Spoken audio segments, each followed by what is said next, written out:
All right, here's going to be the answers for the study guide.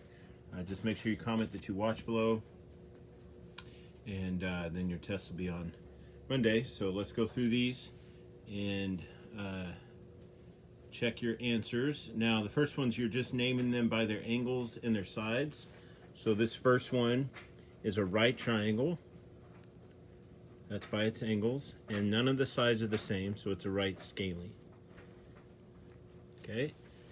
Second one is obtuse, because you have an obtuse angle. Remember, it only takes one obtuse angle to make an obtuse. And then two of the sides are the same, so it's isosceles. Okay. This one here is an equilateral. You can call it an acute equilateral if you want to. I will not count you wrong if you do that, because it is acute, but you can just put equilateral, because every equilateral is 60, 60, 60, so every equilateral is acute.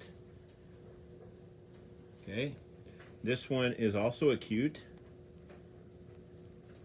because every angle is below 90, and it is scalene. None of the sides are the same. Okay, here's an acute, and it is isosceles, because two of the sides are the same. Okay, so make sure you name them by both. Okay, now this one, like I said, you could put acute equilateral, either way. Make sure you name them both. That way you can get the full credit. All right, and then you've got finding the missing angle here, or x, finding x actually. So some of them you may have to do some work to find what x is. But here's a 90 and 40, so that's 130. You take that away from 180. So if you take 130 away from 180, that's what's going to give you x on this one, 50. Okay, because this is just x.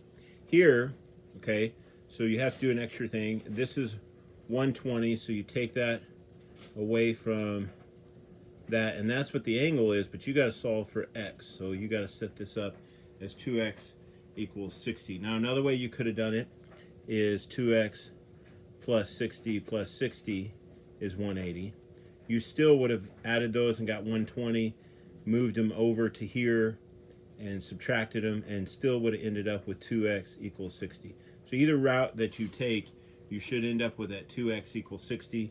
Then all you need to do is divide by 2. So that x is 30. 60 divided by 2. Okay. Same thing here. Okay. This is 150. You take that away from 180, you get 30. So this angle has to be 30. And you divide by 3 in this case, because it's 3x, and you get x is 10. Okay. All right.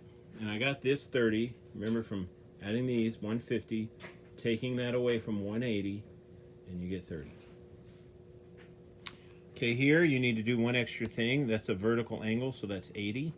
So now you have 130. You're just going to take that away from 180, and you get 50. You don't have to, because it's already just x, so you don't have to do anything with that.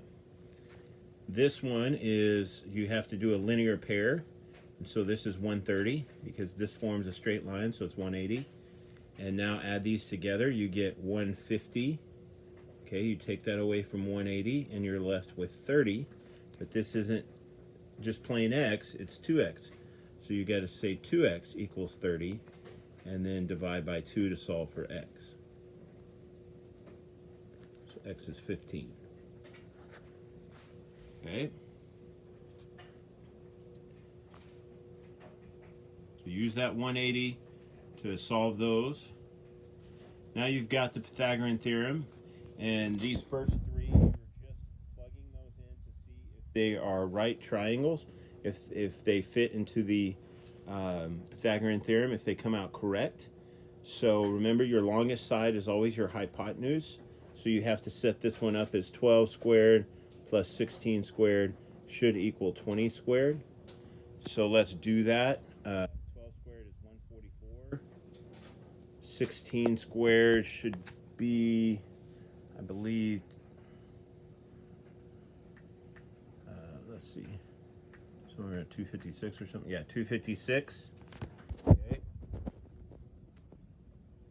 And that should equal 20 squared is 400. So we'll add these together. You get 400. And so if it comes out correct, then yes, it is a right triangle. Okay, this one is 3 squared, which is 9, plus 4 squared, which is 16, should equal 6 squared, which is 36. And 9 plus 16 is 25. 25 does not equal 36. So no, this is not a right triangle.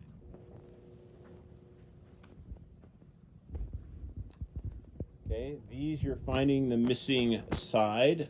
Okay, and in this case you've got a hypotenuse missing. So 15 squared plus 20 squared should equal c squared. So this is 225 plus 400 should equal c squared, and that's 625 equals c squared. And then the last thing you need to do, this isn't 625, you need to square root it. Okay, so that should be 25. Square root of 625 is 25, so this side is 25.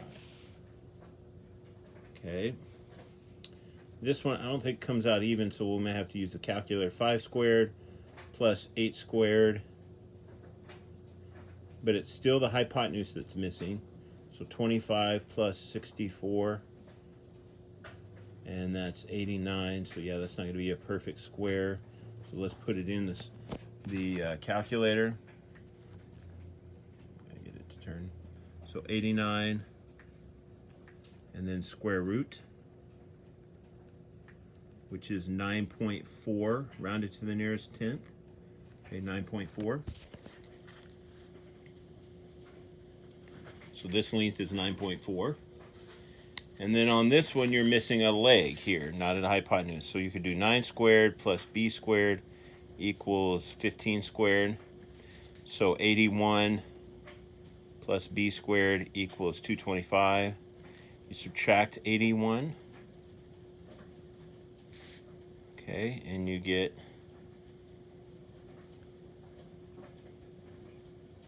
144. So b squared is 144. And square root them, and you should get 12. So this side right here is 12. All right, so that gives you an idea.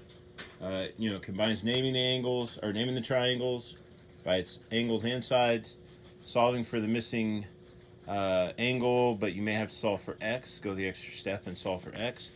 And then using the Pythagorean theorem. Okay? All right, that'll give you something to look over and kind of study, check your answers, see if you have any questions, and we'll have a good weekend as well. Thanks, guys.